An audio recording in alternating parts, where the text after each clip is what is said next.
ಒಬ್ಬರು ಹಣಕಾಸಿನ ಪರಿಣತರಾಗಿ ಮೊದಲ ಬಾರಿಗೆ ಮ್ಯೂಚುವಲ್ ಫಂಡ್ಸ್ನಲ್ಲಿ ಹೂಡಿಕೆ ಮಾಡುವವರಿಗೆ ನೀವು ಏನು ಸಲಹೆ ಕೊಡೋದಕ್ಕೆ ಬಯಸ್ತೀರಿ?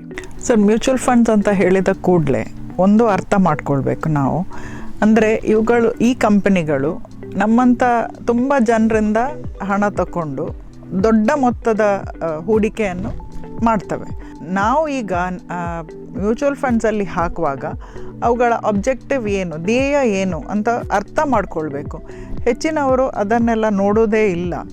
ಅವರು ಒಬ್ಬರು ಏಜೆಂಟ್ ಹತ್ರ ಹೋಗ್ತಾರೆ, ಮ್ಯೂಚುವಲ್ ಫಂಡಲ್ಲಿ ಹಾಕಿ ಅಂತ ಹೇಳ್ತಾರೆ, ಒಂದಿಷ್ಟು ಹಣ ಕೊಡ್ತಾರೆ, ಅವರು ಒನ್ ಟೈಮ್ ಇನ್ವೆಸ್ಟ್ಮೆಂಟ್ ಮಾಡ್ತಾರೆ. ಇಕ್ವಿಟಿ ಮ್ಯೂಚುವಲ್ ಫಂಡಲ್ಲಿ ಮಾಡಿದರೆ ಒಂದು ಸ್ವಲ್ಪ ಸಮಯದ ನಂತರ ಮಾರುಕಟ್ಟೆ ಬಿತ್ತು ಅಂತ ಯೋಚಿಸ್ಕೊಳ್ಳಿ. ಆವಾಗ ಇವರ ಫಂಡಿದು ವ್ಯಾಲ್ಯೂ ಕೂಡ ಕಡಿಮೆ ಆಗಿರ್ತದೆ. ಆವಾಗ ಜನರಿಗೆ ಹೆದರಿಕೆ ಆಗ್ತದೆ. ಸಾಲ ಮಾಡದೆ ತುಪ್ಪ ತಿನ್ನಿ. ಪೂರ್ತಿ ವಿಡಿಯೋ ನೋಡಲು ಸಿರಿಧನಿ ಯೂಟ್ಯೂಬ್ ಚಾನೆಲ್ಗೆ ಭೇಟಿ ನೀಡಿ. ಸಿರಿಧನಿ, ಮಾತು ಬಲ್ಲವರಿಗೆ, ಮಾತು ಉಳ್ಳವರಿಗೆ.